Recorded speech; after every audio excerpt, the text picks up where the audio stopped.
Hello नमस्कार साथियों, आप सभी का स्वागत है मेरे YouTube channel learning India point पर। तो साथियों, आज की वीडियो में हम बात करेंगे कुछ महत्वपूर्ण करंट अफेयर्स की जो कि नवंबर और दिसंबर 2021 से संबंधित है। मोस्टली जो क्वेश्चंस या जो हमारा जो आज का जो टॉपिक है वो दिसंबर 2021 से रिलेटेड रहेगा। जैसा आप देख पा रहे होंगे, सबसे पहला जो पॉइंट है कि एजाज पटेल जो हैं वो चर्चा में क्यों रहे। तो आप सभी को मालूम है एजाज पटेल हैं वो क्रिकेट के खिलाड़ी हैं और न्यूजीलैंड देश के हैं। तो इन्होंने अभी क्या किया है, भारत के खिलाफ 4 दिसंबर 2021 को टेस्ट क्रिकेट में एक पारी में 10 के 10 विकेट लेने का रिकॉर्ड बनाया है। और 10 के 10 विकेट इन्होंने जो लिए हैं ऐसा पहली बार नहीं किया। क्रिकेट के इतिहास में पहले भी कई बार अन्य क्रिकेटरों ने भी किया है, जिसमें आप देखेंगे, इस पर बात करेंगे। तो देखते हैं क्या है, क्या क्या क्वेश्चन इसमें बनते हैं। सबसे पहला क्वेश्चन तो ये बनता है, आप पढ़ सकते हैं स्क्रीन पे, कि ये किस देश के हैं। तो आपको क्लियर दिख रहा है ये न्यूजीलैंड देश के हैं। दूसरा क्वेश्चन इसमें ये बनेगा कि इन्होंने जो कारनामा किया है 10 विकेट लेने का वो किस टीम के खिलाफ किया है। तो आप देख पा रहे होंगे कि उन्होंने जो कारनामा किया है वो किया है भारत के खिलाफ, बनाम भारत, जैसे यहाँ देख पा रहे होंगे। तो भारत के खिलाफ उन्होंने 10 विकेट लिए हैं। तीसरा प्रश्न यहाँ ये बनता है कि यहाँ पर ये किस स्टेडियम में लिया है। तो ये मुंबई के वानखेड़े स्टेडियम में लिए हैं इन्होंने 10 विकेट। अगला प्रश्न ये है कि ये मूल रूप से किस देश के हैं। तो मूल रूप से तो ये भारतीय हैं, लेकिन ये न्यूजीलैंड में जाके बस गए और न्यूजीलैंड की तरफ ही क्रिकेट खेलते हैं वहाँ से ही। और अगला क्वेश्चन इसमें ये बन सकता है कि क्या इनसे पहले कितने गेंदबाजों ने लिए हैं। तो इनसे पहले 2 गेंदबाजों ने ये कारनामा किया है। सबसे पहले हैं जिम लेकर। जिम लेकर जो हैं वो हैं इंग्लैंड के। इन्होंने भी 10 विकेट लिए थे 53 रन देके ऑस्ट्रेलिया के खिलाफ मैनचेस्टर में और 1956 में। तो ये इंग्लैंड के और मैनचेस्टर में लिए, तो इन्होंने अपने देश में लिए थे। दूसरे नंबर पे देख पा रहे होंगे आप अनिल कुंबले। तो अनिल कुंबले जो हैं वो कहाँ के हैं, अनिल कुंबले हैं वो भारत के हैं। तो इन्होंने भी 10 विकेट लिए हैं और वो इन्होंने लिए हैं 74 रन देकर पाकिस्तान के खिलाफ दिल्ली में फिरोजशाह कोटला स्टेडियम, जिसको अब अरुण जेटली स्टेडियम के नाम से जाना जाता है। तो इन्होंने 1999 में 10 विकेट लिए हैं। तीसरे जो गेंदबाज बने हैं वो रिसेंटली अभी 4 दिसंबर को, वो हैं एजाज पटेल। तो एजाज पटेल न्यूजीलैंड के हैं, इन्होंने भी 10 विकेट लिए, 119 रन देकर भारत के खिलाफ लिए, मुंबई के वानखेड़े स्टेडियम में लिए और 2021 में लिए। तो इस प्रकार यहाँ से जो हमारे क्वेश्चन जो भी बन सकते हैं वो आप कवर कर सकते हैं इस तरीके से। तो एजाज पटेल हैं वो तीसरे विश्व के तीसरे गेंदबाज बने हैं ये कारनामा करने वाले। नेक्स्ट अगला पॉइंट देखते हैं क्या है। अगला पॉइंट है 3 क्रिकेटरों को आईसीसी हॉल ऑफ फेम में शामिल किया गया है। तो देखते हैं इनसे रिलेटेड क्या क्वेश्चन बनेंगे।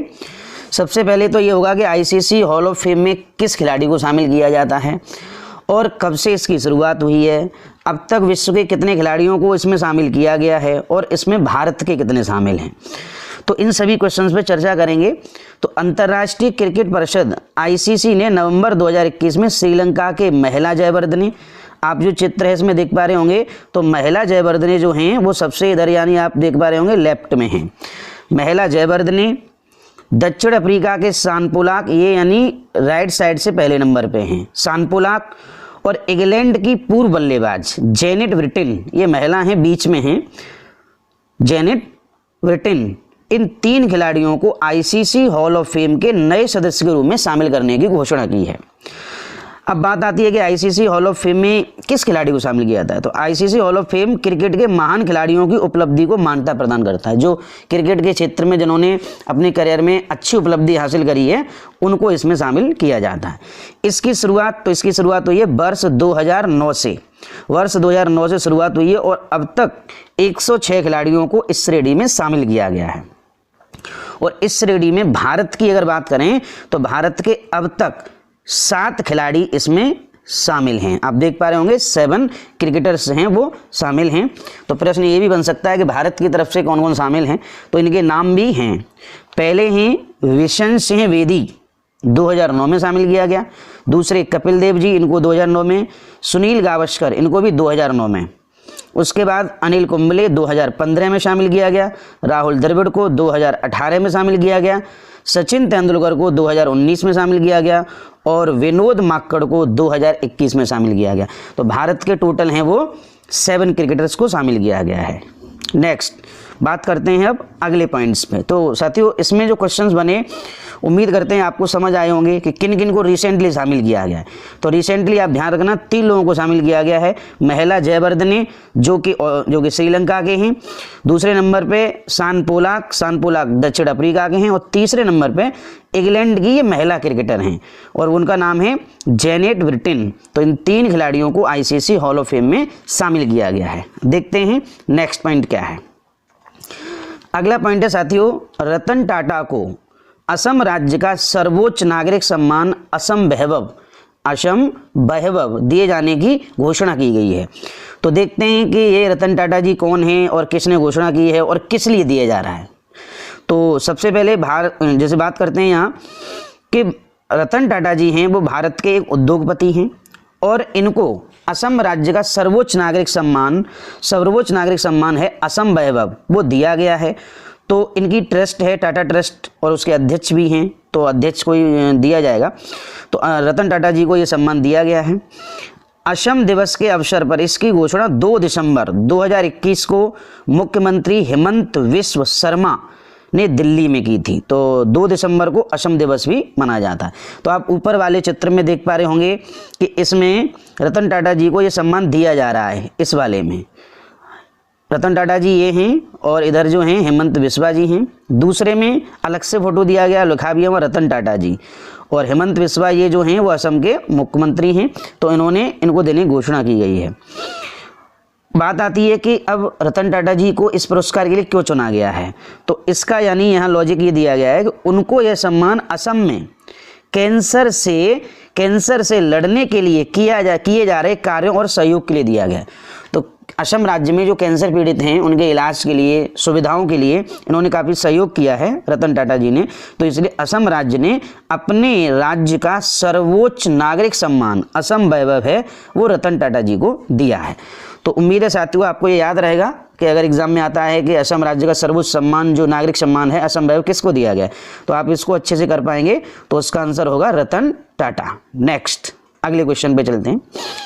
अगला जो पॉइंट है वो बहुत ही महत्वपूर्ण है, जनरल बिपिन रावत के बारे में। जैसा कि आप सभी को पता है हाल ही में एक ट्रेजेडी दुर्घटना हुई है जिसमें इनकी एक मृत्यु हुई है।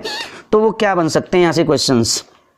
तो सबसे पहले होगा कि देश के सबसे वरिष्ठ सेवारत सैनिक चीफ ऑफ डिफेंस स्टाफ यानी CDS जनरल बिपिन रावत का 8 दिसंबर, तो यहाँ डेट जो है बहुत ही महत्वपूर्ण है, एग्जाम में पूछी जा सकती है कि उनका जो हेलीकॉप्टर क्रैश कब हुआ था।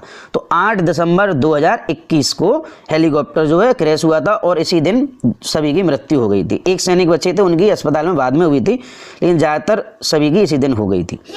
अब प्रश्न आता है कहाँ पर हुई थी। तो उन्होंने तमिलनाडु के नीलगिरी जिले के वेलिंगटन स्थित डिफेंस सर्विसेज स्टाफ कॉलेज में एक संबोधन के लिए उड़ान भरी थी और नीलगिरी पहाड़ियों के अंतर्गत कुन्नूर के निकट तमिलनाडु में इनका हेलीकॉप्टर क्रैश हुआ था। तो ये डेट भी हो गई, कहाँ हुआ ये प्रश्न हो गया, तमिलनाडु में कुन्नूर के निकट। अगला प्रश्न यहाँ से बन सकता है कि जिस हेलीकॉप्टर में सवार थे उसका नाम क्या है। तो आप देख पा रहे होंगे लिखा हुआ है, फिर भी देखते हैं क्या है इसका। भारतीय वायुसेना के MI-17V5 हेलीकॉप्टर में उनके साथ उनकी पत्नी मधुलिका रावत और साथ ही साथ 11 अन्य सशस्त्र बलों के कर्मी भी शामिल थे इसमें। और आपको पता भी होगा कि इसमें जितने भी लोग सवार थे सभी की मृत्यु हो गई थी। तो हेलीकॉप्टर का नाम याद रहेगा MI-17V5। नेक्स्ट अब बात करते हैं जनरल बिपिन रावत जी इस पद पे आए कब से थे। तो जनरल बिपिन रावत वैसे जनरल थे उससे पहले, लेकिन CDS बनने से पहले जनरल थे। तो जनरल कब से कब तक रहे थे। जनरल रहे थे ये 17 दिसंबर 2016 से लेकर 31 दिसंबर 2019 तक, ये यानी जनरल के पद पर रहे थे। उसके बाद फिर ये CDS बने। CDS का मतलब होता है चीफ ऑफ डिफेंस स्टाफ। तो 31 दिसंबर 2019 को उनको पहला CDS बनाया गया था, देश का पहला CDS की फुल फॉर्म भी पूछी जा सकती है, तो ऊपर दी गई है आपको, चीफ ऑफ डिफेंस स्टाफ। इसके बाद इस घटना की जांच करने के लिए कमेटी, एक दल बनाया गया, तो इस दल की भी पूछी जा सकती है कि इसका नेतृत्व कौन करेगा। तो इस दुर्घटना की जांच एयर मार्शल मानवेंद्र सिंह के नेतृत्व में तीनों सेनाओं का एकीकृत दल करेगा। लेकिन इसमें रहेगा नेतृत्व किसका है, तो एयर मार्शल मानवेंद्र सिंह इस कमेटी के अध्यक्ष रहेंगे और इसकी गहन जांच होगी, कारण पता चलेंगे कि क्यों ये क्रैश हुआ हेलीकॉप्टर, वजह क्या थी, क्या इसके पीछे कोई षड्यंत्र था या क्या था, वो सब चीज़ें निकल के आ जाएंगी। तो ये साथियों इसमें से जो क्वेश्चंस बनेंगे उम्मीद है आपको याद रहेंगे। सबसे पहला डेट रहती है, तो आपको डेट पता होनी चाहिए, तो 8 दिसंबर 2021। और जगह, तो जगह मालूम है आप, तमिलनाडु में नीलगिरी की पहाड़ियों के अंतर्गत कुन्नूर के निकट हुआ। और अगला क्वेश्चन बनेगा कि इसमें भाई जिस हेलीकॉप्टर में थे वो हेलीकॉप्टर का नाम क्या है, तो MI-17V5। नेक्स्ट अगले पॉइंट पे चलते हैं। अगला पॉइंट है ओलाफ सोल्ज जर्मनी के नए चांसलर बने हैं। तो इनसे रिलेटेड क्या क्वेश्चन होता है, देखते हैं कि इससे पहले कौन थे या ये कब बने, चांसलर क्या पद होता है, तो वो सब चीज़ों पे देखते हैं क्या क्या क्वेश्चन बनते हैं। तो ओलाफ सोल जर्मनी के नए चांसलर बने हैं 8 दिसंबर 2021 को, नए चांसलर के रूप में शपथ ली है। और चांसलर का पद है जर्मनी में सबसे बड़ा पद होता है, जैसे अपने भारत में राष्ट्रपति का पद है उसी तरह वहाँ पर चांसलर होता है। द्वितीय विश्व युद्ध के पश्चात ओलाफ जर्मनी के 9वें चांसलर हैं, यानी अब तक कुल मिला के 8 चांसलर इनसे पहले बन चुके थे और ये 9वें चांसलर हैं। अब बात करते हैं उन्होंने किसका स्थान लिया है, तो उन्होंने एंजेला मर्केल का स्थान लिया है। और एंजेला मर्केल थी 22 नवंबर 2005 को जर्मनी की 8वीं चांसलर बनी थी और ये 9वें बने हैं और अभी 21 तक रही हैं। तो ऐसे कह सकते हैं कि एंजेला मर्केल है लगभग 16 वर्ष तक चांसलर के पद पे रही थी।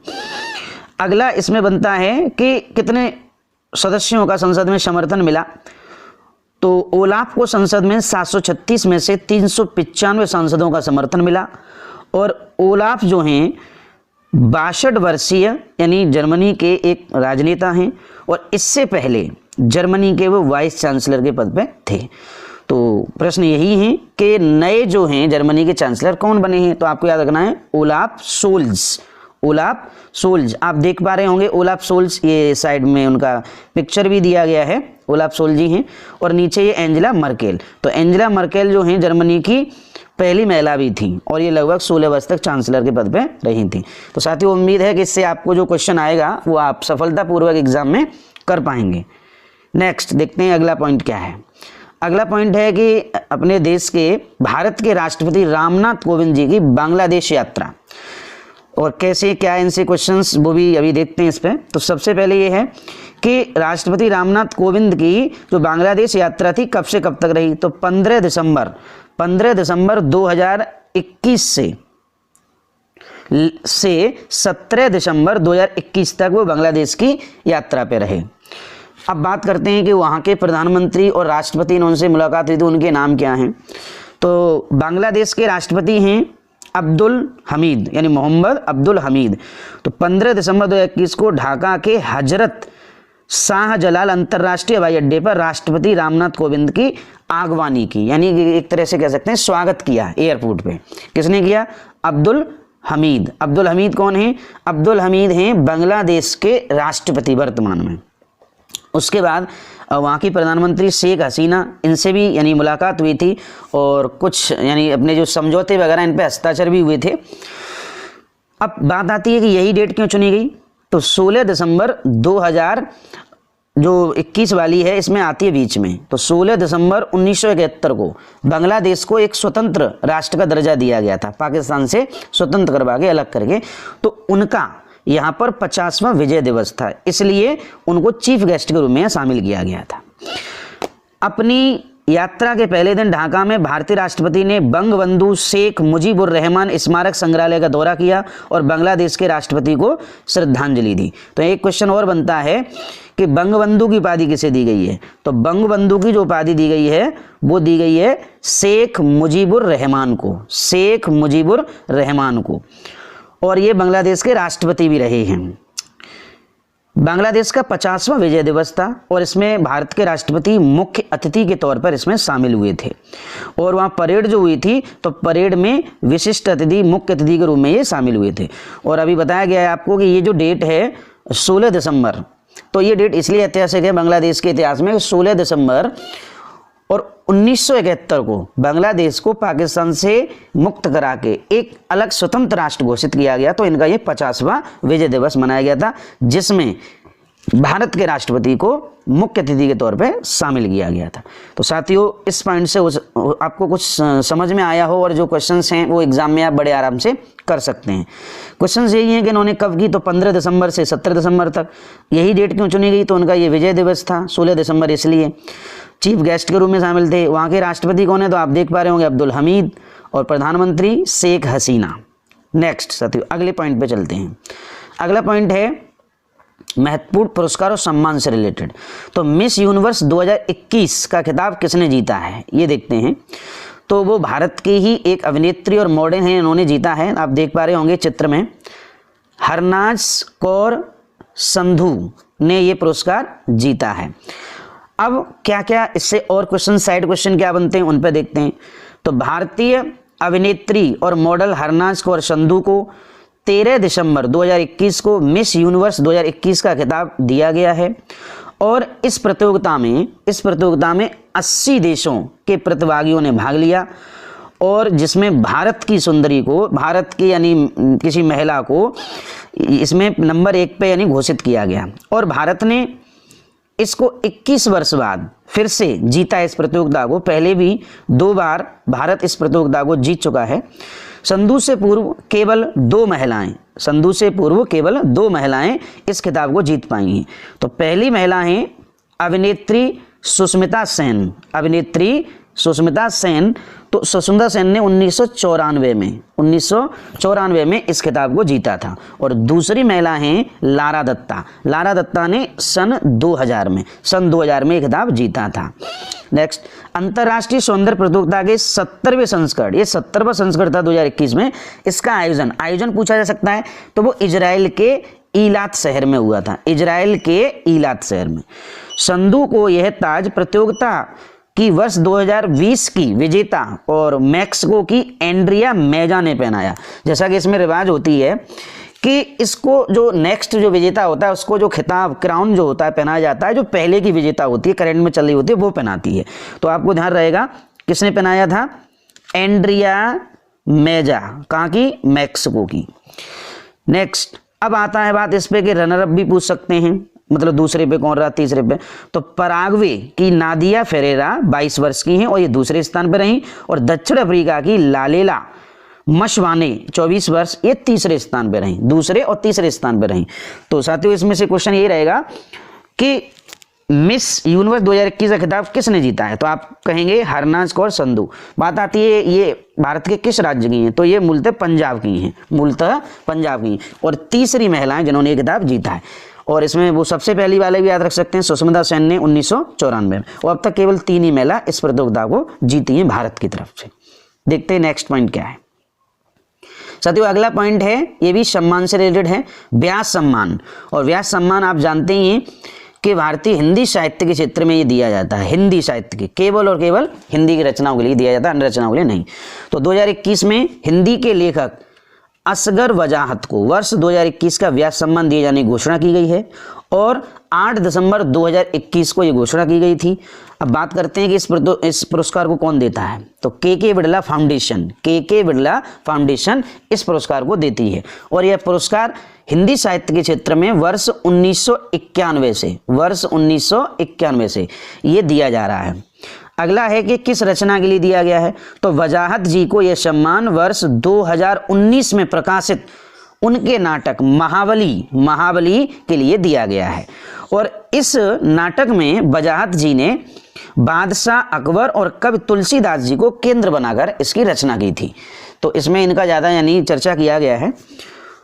अब बात आती है ये मूलतः कहाँ के हैं, तो वजाहत जी जो हैं वो मूल रूप से उत्तर प्रदेश के हैं, फतेहपुर जिले के हैं।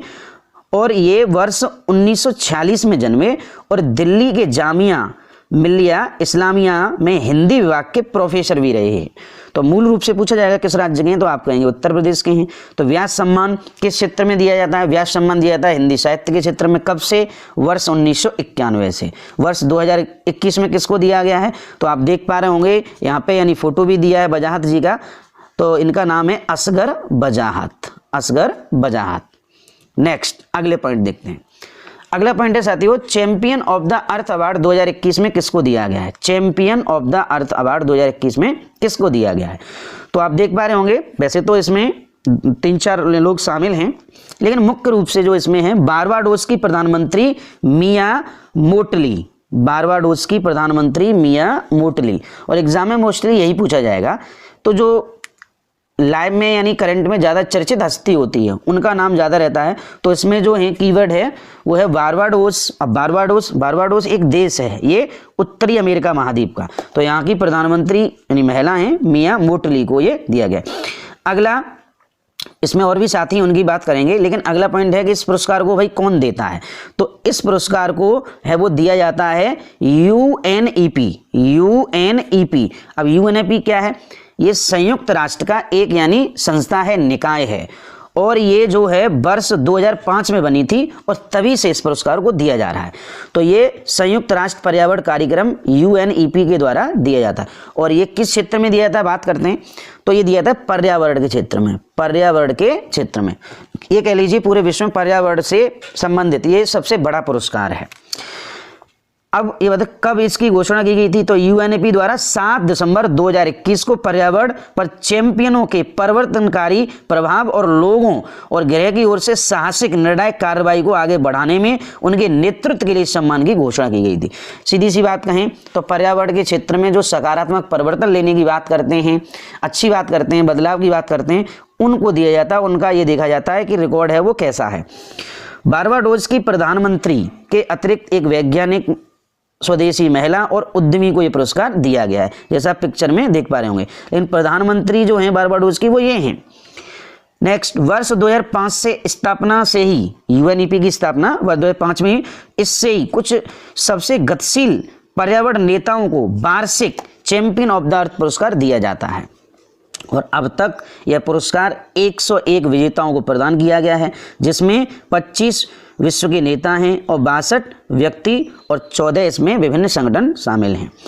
और वर्ष 2018 में याद रहे कि भारत के प्रधानमंत्री नरेंद्र मोदी और फ्रांस के राष्ट्रपति इमैनुअल मैक्रों को भी ये पुरस्कार दिया गया था, चैंपियन ऑफ द अर्थ। तो साथियों इस यानी पॉइंट से आप कुछ समझे होंगे कि champion of the earth award किसको दिया गया, ये तो है ही है। तो इसमें यानी ये जो लोग हैं, लेकिन मुख्य रूप से हमें याद रखना है मिया मोटली। कौन है? बारबाडोस की प्रधानमंत्री। नेक्स्ट, अगला क्वेश्चन है साथियों, पॉइंट है time person of the year 2021 का खिताब किसको दिया गया है? तो आप स्क्रीन पे देख पा रहे होंगे एलन मस्क को ये time person of the year 2021 का खिताब दिया गया है। अब बात करते हैं कि भाई इससे क्या क्वेश्चंस बन सकते हैं, क्या चीजें हैं, उन सब पे चर्चा कर लेते हैं। कौन देता है इसको? तो अमेरिका की प्रतिष्ठित अंतरराष्ट्रीय पत्रिका टाइम इसको देती है। तो 2021 में time person of the year घोषित किया गया है वो एलन मस्क को किया गया है। एलन मस्क जो आप देख पा रहे होंगे ये एलन मस्क हैं। अगला क्वेश्चन बनेगा कि कब दिया गया है? तो 12 दिसंबर 2021 को, 12 दिसंबर 2021 को। नेक्स्ट, अगला पॉइंट इसमें यह भी बनेगा कि ये खिताब दिया किसको जाता है भाई, क्या करने पे दिया जाता है? तो ये किताब विश्व भर में किसी व्यक्ति या संस्थान के प्रभावशाली होने का परिचायक माना जाता है। उसने अच्छे काम किए हैं, साल भर में चर्चा में रहा है पॉजिटिव कारणों से, तो उसको ये दिया जाता है। अब एक परिचय रहेगा कि इसमें एलन मस्क कौन है। तो एलन मस्क मूल रूप से अमेरिका के निवासी हैं। मूल रूप से कहाँ के निवासी हैं? अमेरिका, यूएसए के। और ये स्पेस एक्स जो कंपनी है, पार्ट्स वगैरह बनाती है, प्लेन्स वगैरह, इसके संस्थापक और सीईओ हैं। उसके अलावा टेस्ला कंपनी के भी ये संस्थापक हैं। तो टेस्ला और स्पेस एक्स के ये संस्थापक हैं। और अभी आपने देखा होगा वर्ष 2021 में टेस्ला कंपनी जो है उसका बाजार मूल्य था वो लगभग 1 ट्रिलियन हो गया था। 1 ट्रिलियन का यहाँ मतलब है 10 अरब डॉलर का कारोबार इससे भी ऊपर निकल गया था। तो चर्चा में रहते और ये विश्व के नंबर 1 धनी व्यक्ति भी बने थे। अब इनसे रिलेटेड और भी क्वेश्चन बन सकते हैं। क्या बनता है कि टाइम पत्रिका भाई कहाँ की है? तो ये पहले ही आप देख चुके हैं, अमेरिका की है। और ये कब से ये करा रही है time person of the year की जो प्रतियोगिता है वो है 1927 से और इसकी घोषणा प्रतिवर्ष दिसंबर महीने में होती है। और जो भी व्यक्ति time person of the year चुना जाता है उसका फोटो कवर पेज पे, उसके फ्रंट पेज पे दिया जाता है। जैसे आप देख पा रहे होंगे ये टाइम पत्रिका है और एलन मस्क जी का यहाँ फोटो दिया गया है, एलन मस्क जी का। अब बात करते हैं और क्या है इसमें भाई, भारत की तरफ से। तो भारत की तरफ से अब तक केवल एक व्यक्ति ऐसे हैं जिनको time person of the year घोषित किया गया है, वो है महात्मा गांधी जी। और कब किया गया है, वो किया गया है इनको 1930 में, 1930 में इनको time person of the year घोषित किया गया है। और भी इसमें जैसे बनते हैं कि अभी रिसेंटली किसको हुआ है, तो साथियों 2020 में जो बाइडेन जो कि अमेरिका के राष्ट्रपति हैं और कमला हैरिस वहाँ की जो उपराष्ट्रपति हैं इनको दिया गया है। और भी आप देख सकते हैं जैसे 2015 में एंजेला मर्केल को दिया गया था, 16 में डोनाल्ड ट्रंप को दिया गया था। तो अभी जो मोस्ट इंपोर्टेंट इसमें पॉइंट है वो ये है कि 21 में किसको दिया गया है। तो साथियों 21 में आपको ध्यान रखना है एलन मस्क को दिया गया है, आप देख पा रहे होंगे। और 20 में जो बाइडेन और कमला हैरिस को दिया गया था। तो साथियों यहाँ से क्वेश्चंस उम्मीद है जो भी आप पाएंगे एग्जाम में वो कर सकते हैं आसानी से। तो साथियों उम्मीद करते हैं कि आज की इस वीडियो से करंट अफेयर्स की कुछ बातें आपने सीखी होंगी और ये एग्ज़ाम में आपके काम भी आ सकती हैं। साथियों अगर आपको लगे कि इस वीडियो से आपने कुछ अच्छी जानकारी प्राप्त की है तो इस वीडियो को आप लाइक भी करना और अपने ऐसे दोस्तों के साथ भी शेयर करें जो कि किसी भी प्रतियोगी परीक्षा की तैयारी कर रहे हैं, क्योंकि ऐसी जानकारी अगर उनको मिले और अगर उनके क्वेश्चन एग्ज़ाम में आए तो उनको भी डेफिनेटली फ़ायदा होगा। और आप इस वीडियो को ऐसे लोगों को अवश्य शेयर करना, वैसे लोगों को मत करना जो शिक्षा से जुड़े नहीं हैं। जो शिक्षा से जुड़े हैं, प्रतियोगी परीक्षा की तैयारी कर रहे हैं, उनके पास से अवश्य शेयर करना, क्योंकि इस वीडियो से उनको भी डेफिनेटली फ़ायदा होगा। तो बहुत बहुत धन्यवाद, आपने इस वीडियो को देखा और इस जानकारी को आप अपने नोट्स पर नोट भी करना, जिससे कि एग्ज़ाम में आए पॉइंट्स को नोट करना, एग्ज़ाम में आए तो आप यहाँ से क्या क्या क्वेश्चन वो हैं वो बना सकते हैं। तो बहुत बहुत धन्यवाद आप सभी।